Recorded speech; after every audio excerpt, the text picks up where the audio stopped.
പുതിയൊരു വീഡിയോയിലേക്ക് എല്ലാവർക്കും സ്വാഗതം. അപ്പോൾ ഇന്ന് നമ്മൾ ചെയ്യാൻ പോകുന്നത് കൊക്കിൻ്റെ മോഡലിലുള്ള ഒരു അടിപൊളി ഷോപ്പീസാണ് ഉണ്ടാക്കാൻ പോകുന്നത്. അപ്പോൾ എന്തായാലും ഈ വീഡിയോ നിങ്ങൾക്ക് എല്ലാവർക്കും ഇഷ്ടപ്പെടും. വളരെ സിമ്പിളാണ്. അപ്പോൾ നേരെ നമുക്ക് വീഡിയോയിലേക്ക് തന്നെ പോകാം. അപ്പോൾ അതിനുവേണ്ടി ആദ്യം നമുക്ക് വേണ്ടത് ഒരു 3 കമ്പിത്തുണ്ടാണ്. അപ്പോൾ ഒന്ന് ഞാൻ കഴുത്തിൻ്റെ ആകൃതിയിൽ വളച്ച് വെച്ചിട്ടുണ്ട്. 2 കാലിന് വേണ്ടി ഉറപ്പിക്കാൻ വേണ്ടിയുള്ളതാണ്. അത് കഴിഞ്ഞിട്ട് ഒരു പ്ലാസ്റ്റിക് ബോട്ടിലിൻ്റെ മുകൾ ഭാഗം നമുക്ക് കട്ട് ചെയ്തെടുക്കാം. അപ്പോൾ കട്ട് ചെയ്തെടുത്തിട്ട് അതിൻ്റെ നമുക്ക് വേണ്ടൊരു സൈസിന് അതിൻ്റെ ഒരു സൈഡ് ചരിച്ച് കട്ട് ചെയ്ത് അതിനകത്തോട്ടൊരു പഴയ തെർമോക്കോളിൻ്റെ പീസ് വെട്ടി കയറ്റിയിട്ട് നമുക്ക് അതിനെ നല്ലവണ്ണം ചെത്തിയെടുക്കാം. അപ്പം നമ്മൾ ഏകദേശം ഒരു കൊക്കിൻ്റെ ശരീരഭാഗത്തിൻ്റെ അതേ ഷേപ്പിൽ അതിനെ നല്ലവണ്ണം ഷേപ്പ് ചെയ്തെടുക്കാൻ ശ്രമിക്കുക. അപ്പോൾ നമുക്ക് വൈറ്റ് സിമൻറ്റും തേച്ച് പിടിപ്പിക്കുമ്പോൾ പെട്ടെന്ന് ചെയ്തെടുക്കാൻ പറ്റും. ഇനി നമുക്ക് ആ കഴുത്തിൻ്റെ ഭാഗത്തുള്ള കമ്പി അതിനകത്തോട്ട് കയറ്റി വെച്ചിട്ടുണ്ട്. ഇനി ആ കാലിൻ്റെ 2 പീസും കൂടെ നമുക്ക് അതിലോട്ട് ചേർത്ത് കൊടുക്കാം. ഇനി അത് കഴിഞ്ഞിട്ട് അടുത്ത നമുക്ക് വേണ്ടതെന്ന് പറഞ്ഞാൽ വൈറ്റ് സിമൻറ്റും വെള്ളവും കൂടെ മിക്സ് ചെയ്തതും പിന്നെ പഴയ കോട്ടൺ തുണിയും. അപ്പം വൈറ്റ് സിമൻറ്റും വെള്ളവും കൂടെ ഒരു മീഡിയം ലൂസിന് കലക്കുക. അത് കഴിഞ്ഞിട്ട് തുണി അതിലോട്ട് നല്ലവണ്ണം മുക്കി നമുക്ക് ആ മോൾഡിൻ്റെ പുറത്തെ സൈഡിൽ നല്ലവണ്ണം ഒട്ടിച്ചു കൊടുക്കുക. ഒട്ടിക്കുമ്പം ഒരുപാട് തടുപ്പൊന്നും വരാത്ത രീതിയിൽ നല്ല ഒരേ ഷേപ്പിൽ തന്നെ ഒട്ടിച്ചെടുത്തു കഴിഞ്ഞാൽ നമുക്ക് വൈറ്റ് സിമൻറ്റ് തേച്ച് പിടിപ്പിക്കാൻ നല്ല എളുപ്പമായിരിക്കും. പെട്ടെന്ന് ഒരു ഒറ്റ ഒട്ടിപ്പിൽ തന്നെ നല്ല ഷേപ്പ് കിട്ടും നമുക്ക്. അപ്പം ശരീരഭാഗത്തൊക്കെ നമ്മൾ തേച്ച് തുണി ഒട്ടിച്ചു കൊടുത്തിട്ടുണ്ട്. ഇനി അടുത്ത് ചെയ്യാനുള്ളതെന്ന് പറഞ്ഞാൽ ആ കഴുത്ത് ഭാഗത്ത് തുണി ചുറ്റിയെടുക്കുക. 2 കാലിലും തുണി ചെറിയ പീസുകളായിട്ട് മുറിച്ചെടുത്ത് അതിലൂടെ ചുറ്റിയെടുക്കുക.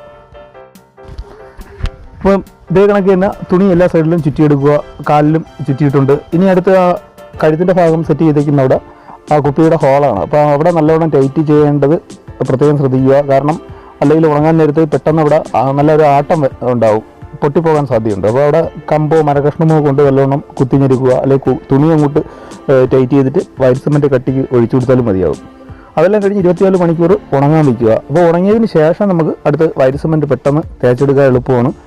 അപ്പോൾ വൈറ്റ് സിമൻറ്റ് ഒരു മീഡിയം കട്ടിക്ക് ഒരു പേസ്റ്റ് രൂപത്തിൽ കലക്കിയിട്ട് കത്തിയോ പുട്ടിയോ ബ്ലേഡോ കൊണ്ട് നല്ലവണ്ണം ആദ്യം ശരീരഭാഗം മൊത്തം തേച്ച് പിടിപ്പിക്കുക. അപ്പോൾ നമ്മൾ കൊക്കിൻ്റെ പുറത്തുള്ള സൈഡിലൊക്കെ തേച്ച് പിടിപ്പിച്ച് 1 മണിക്കൂർ കഴിഞ്ഞിട്ടുണ്ട്. അപ്പോൾ അത് 1 മണിക്കൂർ കഴിഞ്ഞതിന് ശേഷം നമുക്ക് കഴുത്തിൻ്റെ ഭാഗത്ത് അടുത്ത് വൈറ്റ് സിമൻറ്റ് തേച്ച് പിടിപ്പിച്ചെടുക്കുക. അതിനുവേണ്ടി നല്ല കട്ടിക്ക് തന്നെ വൈറ്റ് സിമൻറ്റ് മിക്സ് ചെയ്തെടുക്കുക. എന്നിട്ട് കൈകൊണ്ട് തന്നെ ആ കഴുത്ത് ഭാഗം നമുക്ക് വേണ്ടൊരു ഷേപ്പിൽ നല്ല എത്രത്തോളം കട്ടി വേണോ ആ ഒരു കട്ടിക്ക് കൈകൊണ്ട് തന്നെ കോരി ഒട്ടിച്ചു കൊടുക്കുക.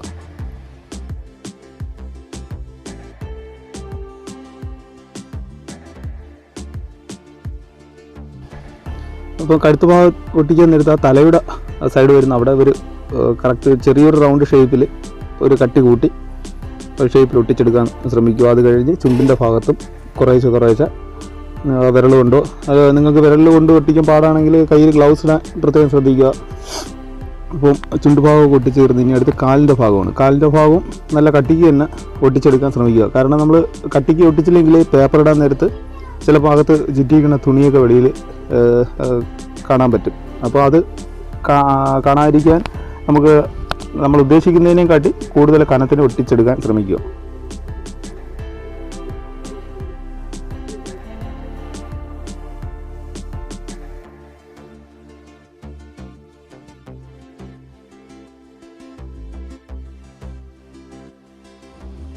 ഇപ്പോൾ കാലിൻ്റെ ഭാഗമൊക്കെ മുകളിലോട്ട് വരാൻ നേരത്ത് കുറച്ച് വണ്ണം കൂട്ടി കഴുത്തിൻ്റെ ഭാഗമൊക്കെ ഉണങ്ങുന്നതിനനുസരിച്ച് കുറേശ്ശെ കട്ടി കൂട്ടി തേച്ചെടുക്കുക. ചുണ്ടിൻ്റെ സൈഡും എല്ലാം. അപ്പോൾ അതെല്ലാം തേച്ച് ആ തലയുടെ ഭാഗം എല്ലാം ക്ലിയർ ചെയ്തിട്ട് നമുക്ക് പിന്നെ അതിന് ഒരു ദിവസം അല്ലെങ്കിൽ ഒരു ദിവസം വൈറ്റ് സിമൻറ്റ് ആയതുകൊണ്ട് ഒരു ദിവസം വെച്ചാൽ മതിയാകും. 24 മണിക്കൂർ വയ്ക്കുമ്പോൾ തന്നെ നല്ല ഉണങ്ങി കിട്ടും പെട്ടെന്ന്. അപ്പോൾ ഒരുപാട് വെയിലത്തൊന്നും വയ്ക്കാൻ ശ്രമിക്കരുത്. ഒരുപാട് വെയിലത്ത് വെച്ച് കഴിഞ്ഞാൽ വൈറ്റ് സിമൻറ്റാണ് പെട്ടെന്ന് പൊട്ടൽ വീഴാൻ സാധ്യതയുണ്ട്. അപ്പോൾ വെയിലത്ത് വെച്ചില്ലെങ്കിൽ ഒരു കുഴപ്പവുമില്ല. അപ്പോൾ വെള്ളം നനയ്ക്കേണ്ട ആവശ്യമില്ല.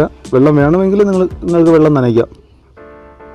അപ്പം നല്ലവണ്ണം ഉണങ്ങിയിട്ടുണ്ട്. ഉണങ്ങിയതിന് ശേഷം 80ൻ്റെ സാൻഡ് പേപ്പർ ഉപയോഗിച്ച് നമുക്കത് നല്ലവണ്ണം തടുപ്പെല്ലാം തേച്ച് ഫിനിഷ് ചെയ്തെടുക്കാം.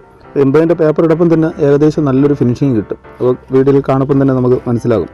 അപ്പം ആ പേപ്പർ ഉപയോഗിച്ച് എല്ലാ സൈഡിലും ഉള്ള തടുപ്പെല്ലാം നല്ലവണ്ണം പേപ്പർ ചെയ്തെടുക്കുക. അപ്പം പേപ്പറെല്ലാം ഇട്ട് തീർന്നിട്ടുണ്ട്. അപ്പോൾ പേപ്പർ ഇടപ്പോഴും കാലൊക്കെ പേപ്പർ ഇടപ്പോഴും പ്രത്യേകം ശ്രദ്ധിക്കുക, അവിടെ പൊട്ടൽ വീഴാൻ സാധ്യതയുണ്ട്. കാരണം ഒരുപാട് കട്ടിയില്ലാത്തതുകൊണ്ട്.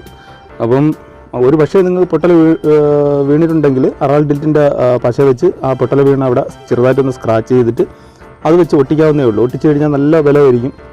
അപ്പോൾ ഇത് മറ്റൊരു സൈഡിൽ കയറി തട്ടിയപ്പോൾ പൊട്ടൽ വീണതാണ്, പേപ്പർ ഇട്ടപ്പോൾ പൊട്ടൽ വീണില്ല. അപ്പോൾ അത് കഴിഞ്ഞിട്ട് ഒരു തെർമോക്കോളിൻ്റെ സ്ക്വയറിന് 2 തെർമോക്കോൾ ഞാൻ ഒട്ടിച്ചെടുത്തിട്ടുണ്ട്. ഏകദേശം 1 ഇഞ്ച് കനം മതിയാകും. അപ്പോൾ അതിന് ഒരു ബോക്സായിട്ട് അതിൻ്റെ അടിയിൽ ഒരു കാർഡ്ബോർഡിൻ്റെ പീസും കൂടെ ഒട്ടിച്ചെടുത്ത് അതിനകത്ത് നമുക്ക് കുക്കിൻ്റെ 2 കാല് നിർത്തിയിട്ട് നമുക്ക് വൈറ്റ് സിമൻറ്റ് കട്ടിക്ക് ഒഴിച്ചു കൊടുക്കാം. അപ്പോൾ ഒരുപാട് ലൂസാകരുത്. ഫസ്റ്റ് ലെയർ ഞാൻ ഒഴിച്ചത് നല്ല കട്ടിക്കായിരുന്നു, രണ്ടാമത്തെ ലെയർ വെള്ളം ഒരല്പം കൂടിപ്പോയി. അപ്പോൾ നല്ല കട്ടിക്ക് തന്നെ ഒഴിച്ചു കൊടുത്തിട്ട് നമുക്ക് ആ കുക്കിൻ്റെ മുകൾ സൈഡിൽ എവിടെയെങ്കിലും ചെറിയ കമ്പോ എന്തെങ്കിലും വെച്ച് കെട്ടി ഉറപ്പിച്ച് വയ്ക്കണം. അപ്പോൾ അത് വെച്ച് ഏകദേശം ഒരു ദിവസം വയ്ക്കാൻ നേരത്ത് അത് ഏകദേശം സെറ്റായിട്ടുണ്ട്.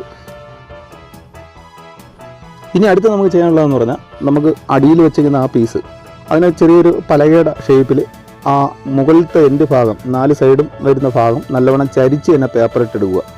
കത്തി വെച്ച് ചെറുതായിട്ട് അരിഞ്ഞളഞ്ഞാലും മതിയാവും. എന്നിട്ട് പേപ്പർ മൊത്തം ചെയ്തെടുക്കാൻ നേരത്ത് ചെറിയൊരു പലകയുടെ ഷേപ്പ് വരും. അപ്പോൾ അതെല്ലാം കഴിഞ്ഞിട്ട് അടുത്ത് നമുക്ക് ചെയ്യേണ്ടതെന്ന് പറഞ്ഞാൽ ബേസിക് കോട്ടായിട്ട് ആദ്യം അടിക്കേണ്ടത് ആക്രിലിക്കിൻ്റെ വൈറ്റ് കളർ പെയിൻ്റാണ്. അപ്പം എല്ലാ വീഡിയോയിലും ഞാൻ എടുക്കുന്നത് ആക്രിലിക്കിൻ്റെ പെയിൻറ്റ് തന്നെയാണ്. അത് കഴിഞ്ഞ് വൈറ്റ് ഒരു കോട്ട് അടിച്ചിട്ടുണ്ട്. പിന്നെ വേണ്ടത് ആക്രിലിക്കിൻ്റെ യെല്ലോയും ടെറാക്കോട്ടയും ആക്രിലിക്കിൻ്റെ ബ്രൗൺ ചെറിയൊരു അളവിൽ ചേർത്ത് 3 കൂടെ ഒത്ത് മിക്സ് ചെയ്യുക. ഒത്ത് മിക്സ് ചെയ്യുമ്പോൾ ചെറിയൊരു തടിയുടെ കളർ കിട്ടും. അപ്പോൾ നമ്മളിത് ഉണ്ടാക്കുന്നത് ചെറിയൊരു തടിയുടെ ലുക്കിലുള്ള കൊക്കാണ് ഉണ്ടാക്കുന്നത്, തടിയിൽ ചെയ്ത് കണക്കത്ത. അപ്പം അതിനുവേണ്ടി ആദ്യം ആ അടിയിലത്തെ പീസ് ഉൾപ്പെടെ ആ പെയിൻറ്റ് തന്നെ ഒരു കോട്ട് അടിച്ച് ഇനി നമുക്ക് അതിൻ്റെ 2 സൈഡിൽ ചിറക് വരുന്ന ഭാഗത്ത് ആക്രിലിക്കിൻ്റെ ബ്ലാക്ക് കൊടുക്കാം. ഇനി അടുത്ത് ചുണ്ടിൻ്റെ ഭാഗത്തും കൂടെ ബ്ലാക്ക് കൊടുക്കുക, കണ്ണിൻ്റെ ഭാഗത്തും ബ്ലാക്ക് കൊടുക്കുക. അപ്പോൾ അതെല്ലാം കൊടുത്തിട്ട് അപ്പുറത്തെ സൈഡ് ഇതേ കണക്ക് തന്നെ കൊടുക്കാൻ ശ്രമിക്കുക.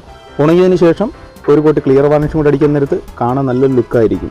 അപ്പോൾ എന്തായാലും ഇന്നത്തെ വീഡിയോ എല്ലാവർക്കും ഇഷ്ടമായെന്ന് കരുതുന്നു. വീഡിയോ ഇഷ്ടമെങ്കിൽ ലൈക്ക് ചെയ്യുക, നിങ്ങളുടെ അഭിപ്രായങ്ങൾ കമൻറ്റ് ബോക്സിൽ അറിയിക്കുക. അപ്പോൾ എല്ലാ കൂട്ടുകാർക്കും ഒരിക്കൽ കൂടി ഗുഡ് ബൈ.